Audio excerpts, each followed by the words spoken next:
बिहार में voter list का सर्वे, दोबारा से उस वोटर लिस्ट को तैयार करने का जो एक फरमान चुनाव आयोग के जरिए जारी किया गया था, उसको लेकर ज़बरदस्त सियासत हो रही है। ख़ासतौर से विपक्ष के ज़रिए उस पर कई तरह के सवालात खड़े किए जा रहे हैं। ख़ासतौर से आज इस मामले को लेकर जो आंकड़े सामने आए हैं आज के अखबारों में कि 10 लाख से ज़्यादा बिहार के वोटर्स जो हैं उनका डाटा जो है वो वेरीफाई नहीं हो पाया। यानी पहला जो सर्वे हुआ है, पहली जो कड़ी थी सर्वे की, पहला जो दौर था, उसमें 10 लाख से भी ज़्यादा वोटर्स ऐसे हैं जो अपना नाम वोटर लिस्ट में दर्ज कराने में नाकाम रहे हैं। और विपक्ष के ज़रिए ये आरोप लगातार लगाया जा रहा है कि ये बैकडोर से एनआरसी करने के जैसा है। जिस तरह से 11 डॉक्यूमेंट्स जो मांगे गए हैं, उसमें कई डॉक्यूमेंट्स ऐसे हैं, ख़ासतौर से जिस तरह से बरसात का मौसम चल रहा है और बाढ़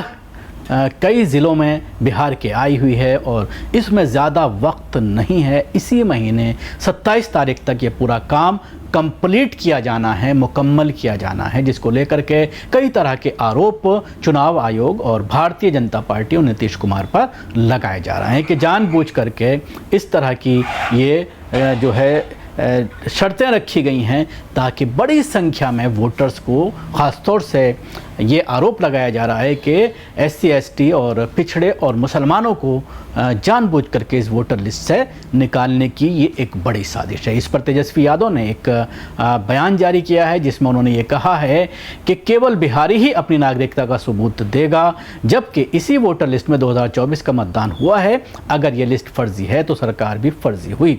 आखिर क्यों केवल बिहारी और बिहार अपनी नागरिकता साबित करें? ये बड़ी साजिश है। पिछले महीने 24 जून को निर्वाचन आयोग ने बिहार में विशेष मतदाता गहन पुनर्निरीक्षण SIR का निर्देश दिया था। तो इस पर तेजस्वी यादव ने जो बाइट दी है वो आप सुन लीजिए। यानी हर एक बिहारी को पूरे देश में केवल बिहारी को अपनी नागरिकता को साबित करना होगा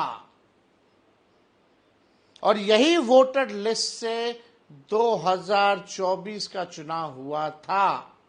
अगर वो फर्जी था तो चुनाव भी फर्जी होगा। जो देश भर में सरकार बनी है फिर वो भी फर्जी सरकार होगी। आखिर आनन फानन में ये निर्णय जो है क्यों लिया गया कि केवल बिहार के लोगों का ही, बिहारी ही केवल नागरिकता अपने देश का साबित करेगा?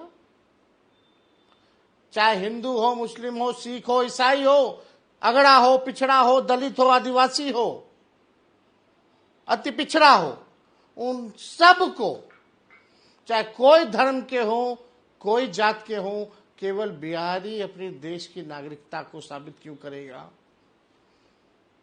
ये बड़ी साजिश है। आपको बताना चाहूँगा कि इस पूरे मामले में जो दिशा निर्देश जारी किए गए थे शुरू में इलेक्शन कमीशन के ज़रिए, उसको वापस कर दिया गया और उसके बाद ये कहा गया कि सारे डॉक्यूमेंट्स, ख़ासतौर से उन लोगों को जो 2003 से पहले जिनकी पैदाइश हुई है, उनको सिर्फ अपना वोटर लिस्ट की कॉपी या माँ बाप के किसी एक व्यक्ति का, माँ का या बाप का 2003 के बाद जो पैदा हुए हैं, उनको उसमें जो है लगाना है और उसके बाद उनका जो अगर वोटर लिस्ट में नाम है तो वो दोबारा से वोटर लिस्ट में जुड़ जाएगा। लेकिन उसके बावजूद इस पूरे मामले को लेकर के विपक्ष के ज़रिए जो आरोप लगाए जा रहे हैं और जो ख़ास तौर से सोशल मीडिया पर इस मामले को लेकर काफ़ी जो है सतर्कता बरती जा रही है और ये मामला लगातार विपक्ष के ज़रिए उठाया जा रहा है, जिसको लेकर के पिछले दिनों कॉन्स्टिट्यूशन क्लब में एक मीटिंग भी हुई थी जिसमें तमाम विपक्ष के नेता मौजूद थे, पत्रकार मौजूद थे, उसके अलावा सोशल एक्टिविस्ट मौजूद थे, जिन्होंने अपनी अपनी राय इस पूरे मामले को लेकर के रखी और योगेंद्र यादव जैसे समाज सेविकों के ज़रिए इसको बिल्कुल NRC के बराबर करार दिया।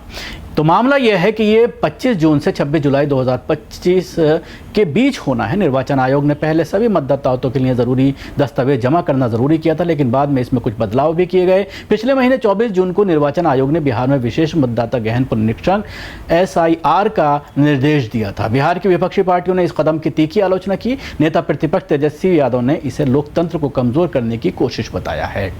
उन्होंने एक्स पर लिखा है कि प्रधानमंत्री नरेंद्र मोदी ने निर्वाचन आयोग को बिहार की समस्त समस्त मतदाता सूची को निरस्त कर केवल 25 दिन में 1987 से पूर्व के कागजी सबूतों के साथ नई मतदाता सूची बनाने का निर्देश दिया है। चुनावी हार की बौखलाहट में ये लोग अब बिहार और बिहारियों से मतदान का अधिकार छीनना चाहती हैं, जो ये एक षड्यंत्र है। वहीं बीजेपी नेता जनक राम का कहना है कि विपक्ष बांग्लादेशी और रोहिंग्या की राजनीति करना चाहता है। बिहार की जनता अब उनके झांसे में नहीं आएगी।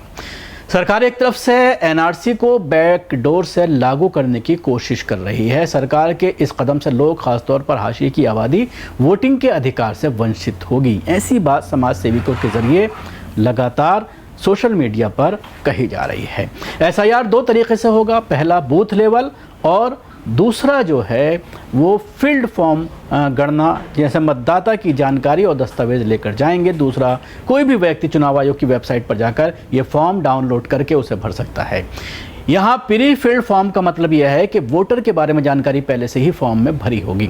बीएलओ सिर्फ उनका वेरिफिकेशन करेगा, साथ ही अगर ज़रूरत पड़ी तो व्यक्ति की आवश्यक दस्तावेज जमा करने होंगे। प्री फिल्ड फॉर्म का आधार इसी साल 7 जनवरी को चुनाव आयोग की ओर से घोषित मतदाताओं की प्रकाशित अंतिम सूची है। 7 जनवरी को प्रकाशित हुई इस सूची के मुताबिक बिहार में कुल 7,80,22,933 मतदाता हैं, जिनमें 3,72,57,477 महिलाएं, 4,07,63,352 पुरुष और 2,104 थर्ड जेंडर हैं।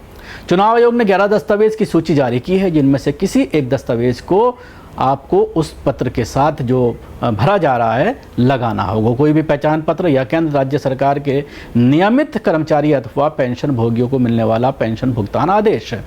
1 जुलाई 1987 से पहले जारी किया गया कोई भी पहचान पत्र, प्रमाण पत्र, सरकार, स्थानीय निकाय, बैंक, पोस्ट ऑफिस, एलआईसी या पीएसयू की ओर से जारी कोई भी दस्तावेज, जन्म प्रमाण पत्र, पासपोर्ट, शैक्षणिक प्रमाण पत्र या सर्टिफिकेट, राज्य सरकार की किसी संस्था की ओर से जारी मूल निवास प्रमाण पत्र, ओबीसी, एससी या एसटी का जाति प्रमाण पत्र, वन अधिकार प्रमाण पत्र, राज्य सरकार या स्थानीय निकायों का फैमिली रजिस्टर, सरकार की ओर से जारी घर या ज़मीन का प्रमाण पत्र। इसके साथ ही मैं आपको बताना चाहूँगा, बिहार में अभी एनआरसी लागू नहीं है, इसलिए एनआरसी रजिस्टर की कॉपी इसमें नहीं चलेगी। तो इसको लेकर के पूरा कोहराम मचा हुआ है और लोग जो है ख़ासतौर से विपक्ष के ज़रिए ये आरोप लगाया जा रहा है कि भारतीय जनता पार्टी बौखलाई हुई है और वो इसको लागू कर लाखों वोटर्स को वोटर लिस्ट से निकालना चाहती है।